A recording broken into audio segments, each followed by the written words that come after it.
দর্শক, এই মুহূর্তে চট্টগ্রাম থেকে আমাদের সঙ্গে সরাসরি যুক্ত হবেন সহকর্মী সোহাগ কুমার বিশ্বাস। চলে যাচ্ছে তার কাছে।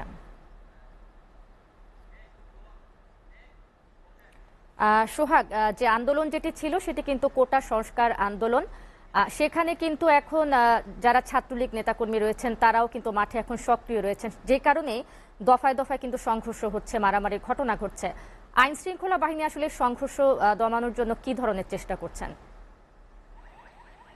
একটু জানিয়ে রাখি, আমি এখন আছি চট্টগ্রামের 2 নম্বর গেট এলাকায়।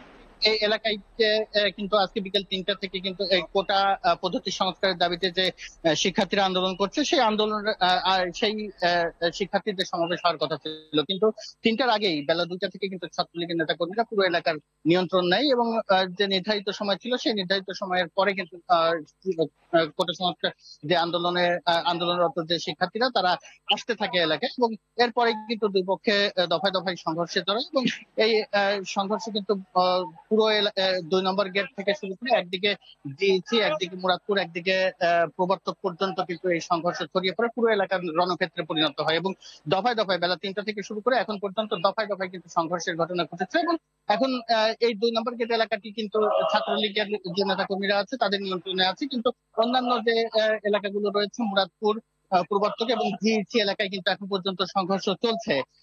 এবং মুরাদপুর এলাকাটাই যে সংঘর্ষ হয়েছে, সেই সংঘর্ষে কিন্তু 2জন নিহত হয়েছে। এই গুরুতর আহত অবস্থায় এই 2জনকে পথচারীরা চট্টগ্রাম মেডিকেল কলেজ হাসপাতালে নিয়ে গেলে সেখানে কর্তব্যরত চিকিৎসক তাদের তাদের মৃত্যু নিশ্চিত করে, কিন্তু তাদের পরিচয় এখন পর্যন্ত পাওয়া যায়নি।